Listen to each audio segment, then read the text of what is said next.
Film ఛాంబర్కి సంబంధించినటువంటి ఒక sexual harassment redressal panel అనేది, అంటే లైంగిక వేధింపుల నిరోధక ప్యానెల్ అనేది ఒకటి ఏర్పాటైన విషయం రీసెంట్గా మనకి తెలిసి వచ్చింది.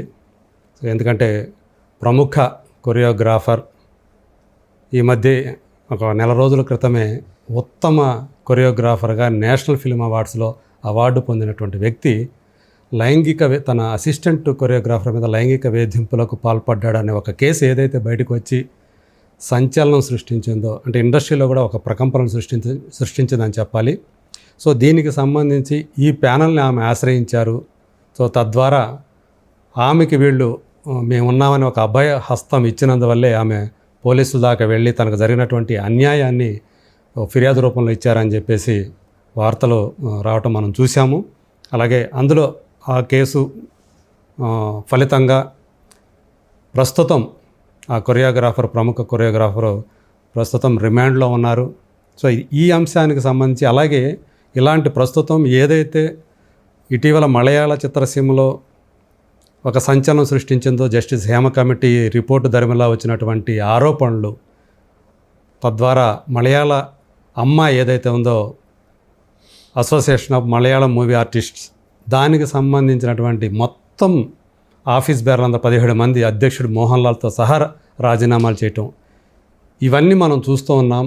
సో తెలుగు చిత్రసీమకు సంబంధించి ఏం జరుగుతుంది అంటే ఈ లైంగిక వేధింపులకు సంబంధించినటువంటి ఏయన్నా గనక ఫిర్యాదులు అందితే ఈ రీడ్రెసల్ ప్యానల్ ఏం చేస్తుందనే విషయాలు, సో అందులో మెంబర్గా ఉన్నటువంటి senior director producer Tammareddy Bharadwaj గారిని అడిగి తెలుసుకుందాం.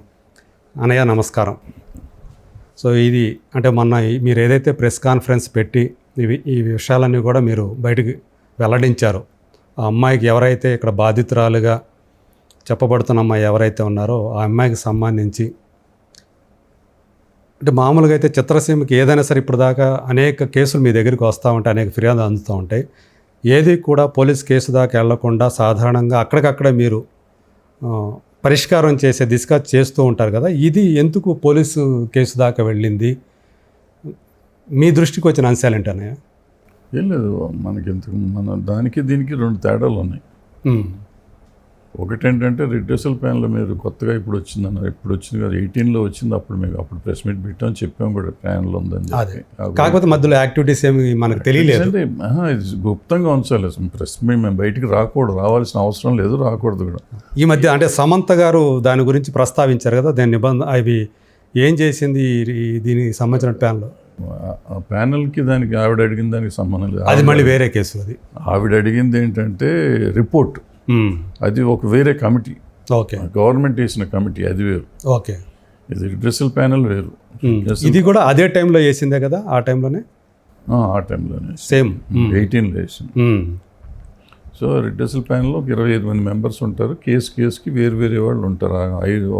అవసరం సంబంధించిన వాళ్ళు 7-8 మంది కలిసి ఒక ప్యానల్ ఉంటుంది. ఈ ప్యానల్లో మేము ఉన్నాం. ఓకే, ఈ కేసు వరకు మేము ఉన్నాం.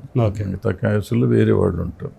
సో వాళ్ళు సాల్వ్ చేస్తుంటారు. ఓకే. సో జనరల్గా ఏంటంటే మేము గుప్తంగా ఉంచాలి పేర్లు, ఎవరికి బయటికి చెప్పకూడదు. మా కేసు కూడా మా దగ్గర వచ్చి సాల్వ్ అయ్యి వెళ్ళిపోతూ ఉంటారు, అయిపోతుంది. ఓకే. ఈ కేసు మేము దగ్గర ఉండగానే పోలీసు కేసు అయింది. అందుకని అప్పుడు మళ్ళీ మీడియా అంతా ఇండస్ట్రీ ఏం చేస్తుంది, పట్టించుకోవట్లేదు అంటున్నారని చెప్పి ఇట్లా రిడ్రెసల్ ప్యానల్ ఆల్రెడీ ఉంది, we are took up that case అని చెప్తానికి బయటకు వచ్చాం, లేకపోతే వచ్చేవాళ్ళం కాదు. ఓకే. తర్వాత మీరు అడిగినట్టు ఛాంబర్లో ఉన్నాయి, బయటికి ఎందుకు రావాలి అన్నది ఏంటంటే, ఛాంబర్లో ఉన్న కేసులు నిజంగా కోర్టులో కేసు ఉంటే మేము తీసుకోం. కోర్టులో కేసు జోలికి వెళ్ళరు, మీరు జోక్యం చేసుకోరు. ఓకే. మన దగ్గరికి వచ్చింది కూడా కోర్టు, అంటే అవుట్ ఆఫ్ హ్యాండ్స్ అన్నట్టుగా మీరు దాన్ని కూడా వేస్తారు. అంటే కోర్టు ఇది అవుతుంది కదా. అవును, కోర్టు ధిక్కారం అవుతుందని దాన్ని జోలికి వెళ్ళాం. ఓకే. సో బట్ మన దగ్గరికి వచ్చి వెళ్ళాలంటే మనం ఒక జడ్జిమెంట్ ఇస్తాం. ఇచ్చినాక వాళ్ళకి నచ్చకపోతే కోర్టుకి వెళ్ళొచ్చు వాళ్ళు. ఓకే. సో మన దగ్గర ఉండగా సైమిల్టేనియస్గా కోర్టుకి వెళ్ళింది కదా అని మనం వదిలేసి పంపించేస్తాం, మనకు సంబంధం లేదని వదిలేస్తాం. ఓకే. దానికి బట్ రిడ్రెసల్ ప్యానల్కి వచ్చిన కేసు ఏంటంటే, వచ్చిన కేసులు ఏమన్నా అయితే వాళ్ళకి they have right to go to police also. Okay. చట్టానికి పరిధిలోకి వెళ్తానికి వాళ్ళకి ఏదైతే చట్టం చేశారో రిడ్రెసల్ ప్యానెల్ కోసం ఆ చట్ట ప్రకారం they have right to go. Okay, అంటే యాక్చువల్గా ఆమె ఎవరైతే ఉన్నారో పోలీసులకి వెళ్ళకంటే ముందు మొత్తం ప్యానల్ ముందుకు వచ్చారు కదా ఫస్ట్. ముందు మన దగ్గరికి ముందు. సో మీకు అదే మీరైతే ఏవైతే ఆ రోజు అంశాలు చెప్పారు కదా, మిమ్మల్ని సంప్రదించారు ఫస్ట్. సో మీరు కూడా అంటే ఆయన్ని ఎవరైతే కొరియోగ్రాఫర్ ఉన్నారో ఆయన్ను కూడా మీరు సంప్రదించారా అప్పుడు? కానీ ఇన్ టైం రాలేదు ఏదో మొత్తానికి చెప్తున్నారు, కమ్యూనికేషన్ గ్యాప్ ఏదో వచ్చిందని చెప్పేసి ఏమన్నా? కమ్యూనికేషన్ గ్యాప్ ఉందని నా పర్సనల్ ఫీలింగ్ వేరును, వాళ్ళు ఆలోచించేది వేరుగా ఉంటుంది కదా. ఇప్పుడు మనం పర్సనల్గా ఓ జడ్జిమెంట్ కుర్చీలో కూర్చున్నప్పుడు ఒకటి అనుకుంటాం, బయటకు ఒకటి అనుకుంటాం కదా. సో పర్సనల్గా ఉన్నప్పుడు చెప్పాను నేను ఇది కరెక్ట్ కాదని ఇద్దరికీ చెప్పాము. సో వాళ్ళు ఏ నిర్ణయం తీసుకుంటే అది కదా మనకేం చెప్తాం, మనం ఇది చేయండి అది చేయండి అని చెప్పం కదా. సో వాళ్ళు డెసిషన్ తీసుకున్నారు, సీరియస్గా ఉంటాం ప్యానల్లోకి వెళ్తే మరి చూసుకోండి అని చెప్పాము, ప్యానల్కి వచ్చారు. ఓకే, అంటే ఈ ప్యానల్కి సంబంధించి మీరు ఎంతకాలం పనిచేస్తున్నారు? 18 నుంచి ఉన్నారు కదా. ఇప్పటికి అంటే ఇట్లా కోర్టు బయటే ఏమైనా పరిష్కారం చేశారా? ఏమన్నా మీ దగ్గరకు వచ్చిన కంప్లైంట్లు అవి ఇటువంటివి కూడా వచ్చినాయా లైంగిక వేధింపులకి సంబంధించి? ఓకే, సో కొన్ని నిజాలు ఉన్నాయి, కొన్ని అబద్ధాలు ఉన్నాయి. సో మొత్తానికి అవన్నీ కూడా అక్కడ అంతవరకే చేసేసి సో అంతవరకు సమస్య పోయినట్టు అవి ఆ ప్రాబ్లమ్స్. సో ఫస్ట్ టైం కాకపోతే ఇప్పుడు ఒక ఎంత పేరు పొందినటువంటి అంటే జాతీయ స్థాయిలో కూడా పేరు పొందినటువంటి కొరియోగ్రాఫర్ కదా. సో ఇప్పుడు ఇది ఒక నిజంగానే ఏం కాబోతుంది? ఒక నెల రోజుల క్రితమే అనేది మనం ఏం చెప్పలేం కదా. ఇప్పుడు చూస్తాం, మన వాళ్ళు స్టేట్మెంట్ తీసుకున్నాం, అబ్బాయి స్టేట్మెంట్ తీసుకున్నాం, ఇద్దరు స్టేట్మెంట్ తీసుకున్నాం, మనం సాక్ష్యాలు చెక్ చేస్తున్నాం. కానీ అయినాక ఏమైతే అంటే మీ దగ్గరికి వచ్చినప్పుడు ఇద్దరిలో ఎవరి వైపు ఎక్కువ న్యాయం ఉందని చెప్పి ఏదో అనిపిస్తుంది కదా, మీకు తెలుస్తుంది కదా ఆధారాలు సాక్ష్యాలు ఇవన్నీ బట్టి. ఇప్పుడు నేను చెప్పేటప్పుడు మన ఇద్దరికి చాలా గొడవ అయిందనుకో, నేను చెప్పినప్పుడు నేనే మంచోళ్ళు లేకుంటే నువ్వు చెప్పినప్పుడు నువ్వే మంచోళ్ళు లేకుండా ఎవరు వర్షం వింటున్నప్పుడు వాళ్ళు కరెక్ట్గా చెప్తున్నారు కదా, కరెక్ట్ ఉంటారు. మనం గబాలని ఇది అని చెప్పలేం కదా. బట్ ఇది ఇట్లా చేస్తే ఏమవుతుంది అనేది ఇద్దరికి చెప్పాం. మీరు సాల్వ్ చేసుకోకపోతే ప్రాబ్లమ్స్ పడతారనేది చెప్పాం మనం. వాళ్ళు డెసిషన్ తీసుకుంటారు. అదే యాక్చువల్గా ఏంటంటే అంటే వాళ్ళకి గురించి తెలిసిన వాళ్ళు సేమ్ ఆ డాన్సర్స్ యూనియన్లో వాళ్ళే ఇద్దరు మామూలుగా అయితే ఇద్దరు సహజీవనం చేస్తున్నారు, నిజానికి ఇష్టపడే చేస్తున్నారు అని చెప్పేసి చాలామంది చెప్తున్నటువంటి విషయం. అదే ఇప్పుడు ప్రాబ్లం ఏంటంటే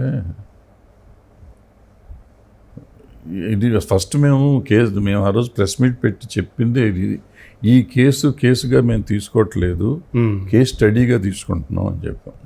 ఓకే, కేస్ స్టడీగా తీసుకుని సినిమా ఇండస్ట్రీలో అంటే మిగతా ఇండస్ట్రీస్లో చాలా వరకు ఒక చట్టాలు లాంటివి చేశారు, అంటే రికమెండేషన్స్ చేశారు. మనం కూడా రికమెండేషన్ చేస్తానికి ఏముంటుంది, ఇప్పుడు ఎవరు తప్పు ఎవరు రైట్ అని మనం ఎవరు డెసిషన్లోకి రాలేదు, ఇప్పుడే రావడానికి కూడా టైం ఉంది ఇంకా. సో దీన్ని కేస్ స్టడీగా తీసుకుని మనం ఏమి చేస్తే బాగుంటుంది, ఇక మీద ఇటువంటి కేసులు రాకుండా ఉండటానికి, ఇటువంటి పనులు ఎవరు చేయకుండా ఉండటానికి. నిజం అబద్ధం పక్కన పెట్టండి, ఓకే నిజం అవుతానికి అవకాశాలు ఉన్నాయా లేవా, ఒకవేళ నిజమైతే భవిష్యత్తులో ఎలా చేస్తే ఇటువంటి జరుగుతుంది. ఈ కేసు కాదు, అదేలే మిగతా వాటి అది బేసిక్. ఆ రోజు మేము చెప్పింది, క్లుప్తంగా చెప్పింది కూడా ఇదే. మేము ఒక కేసు స్టడీగానే దీన్ని టేకప్ చేశారు. వీళ్ళు ఎవరు తప్పు ఎవరు రైట్ అని మేము డిసిషన్ తీసుకోలేదు. ఎవరు కేసు వస్తుంది అది అయిపోతుంది, ఏం జరగాలో అవుతుంది, మొత్తం ప్యానల్ ఎట్లా డిసైడ్ చేస్తే అట్లా డిసైడ్ అవుతుంది. నిజాలు అబద్ధాలు తెలిసిపోతాయి. అండ్ ఎవరు తప్పైన వాళ్ళని శిక్షించబడాలి, అంతే కదా. ఎవరికి అన్యాయం జరిగిందో వాళ్ళకి న్యాయం అయితే జరగాలి. అన్యాయం జరిగిందో జరగలేదో కూడా తెలియాలి కదా. అవును, నాకు అన్యాయం జరిగిందని నేను నీ దగ్గరికి వచ్చాను, నాకు నిజంగా జరిగిందో లేదో కూడా తేలాలి కదా. అవును, నాకు అన్యాయం జరిగిందని నేను వచ్చాక అది అన్యాయం అని చెప్పి నేను నువ్వు సపోర్ట్ వెంటనే చేయడానికి కూడా లేదు కదా.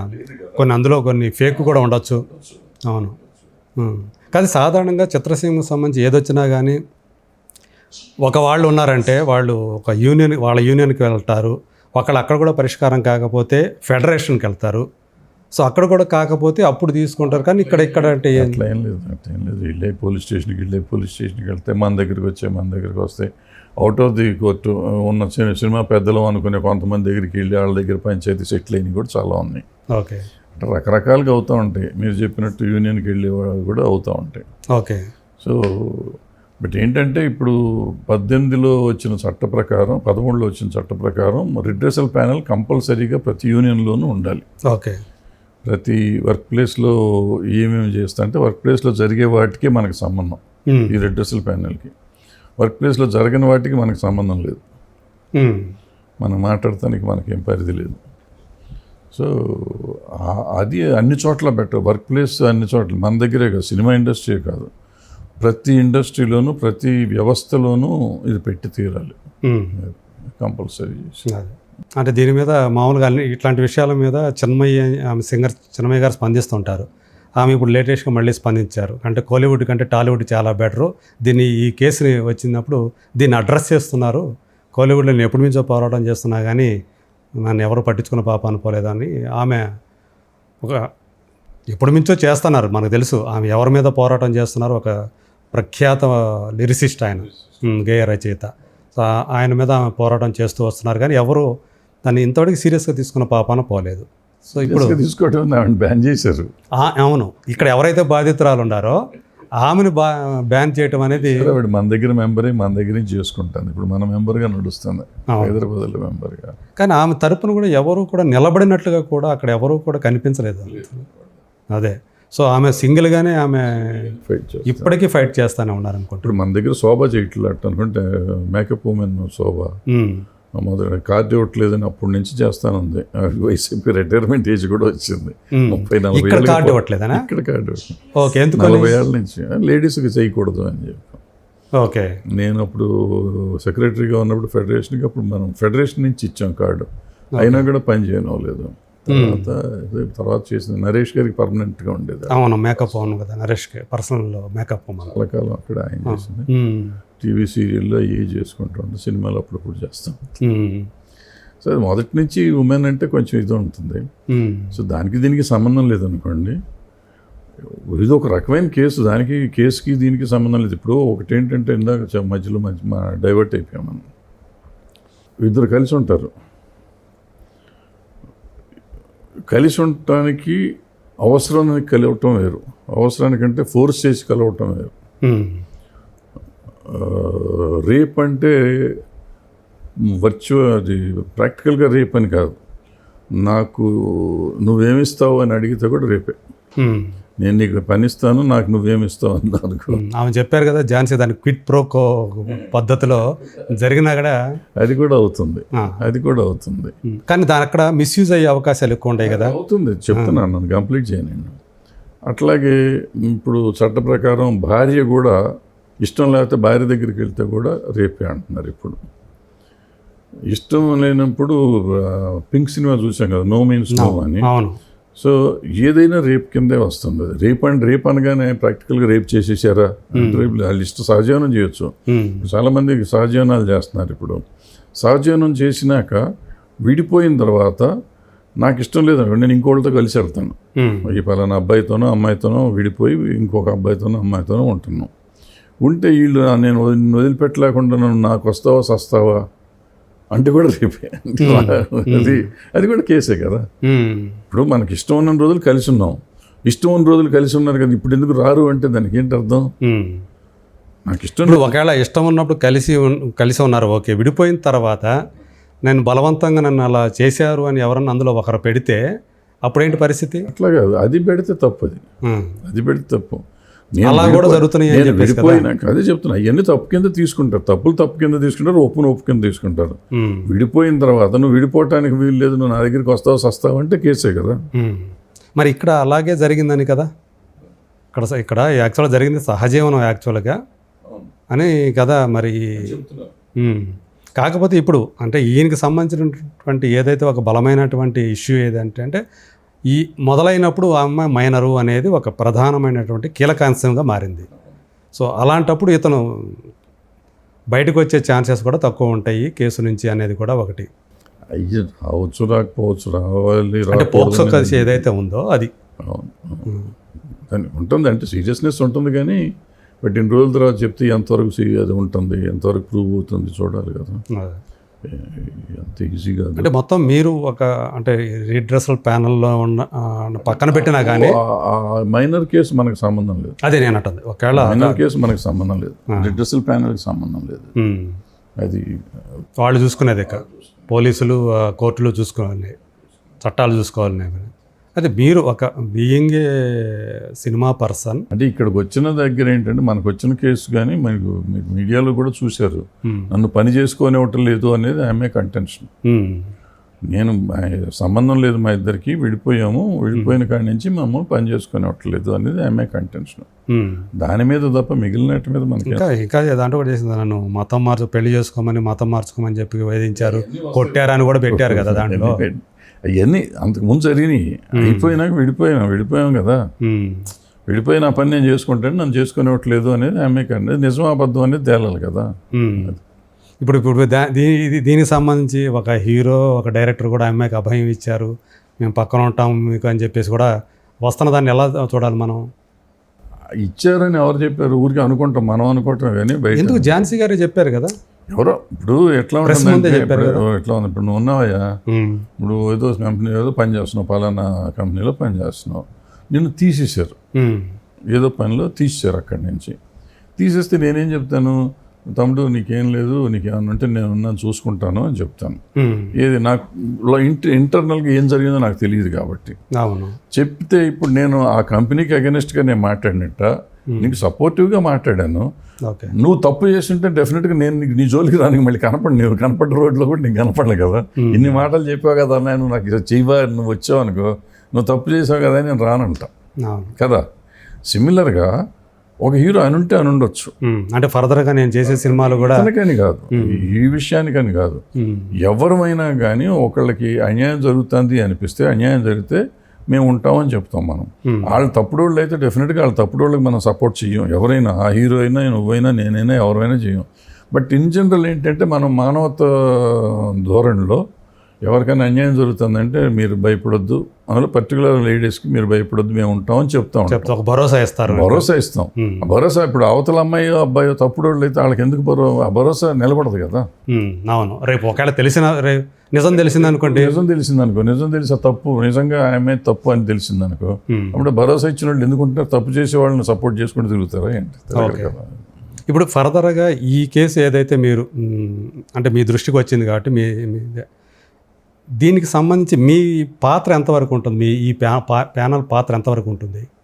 మా ప్యానల్ పాత్ర ఏముంది, ఉన్నంత వరకు దీనికి మాకు తోచింది, మాకున్న సాక్ష్యాలను బట్టి ఏం జరిగిందో దాన్ని బట్టి మేము అనుకున్న దాన్ని ప్యానల్ అంతా కలిసి నిర్ణయించుకుని ఒక జడ్జిమెంట్ ఇస్తాం. అంటే కోర్టు బయట ఏదన్నా ఒక ఇది కోర్టు బయట కాదు, redressal panel is as good as magistrate. Okay, అంత పవర్ ఉంటుంది దానికి. ఎట్లా చట్టపరంగా దీనికి ఏమైనా ఇది ఉందా? ఉంది, చట్టాలు చదవండి.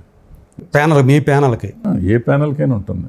ఓకే, రిడ్రెసల్ ప్యానల్కి చట్టపరంగా అంటే ఆ చట్టబద్ధత ఎవరు కల్పిస్తారు మీ ప్యానల్కి? కోర్టు కల్పించింది, ఆల్రెడీ ప్రభుత్వం కల్పించింది. అది మీ దానికి?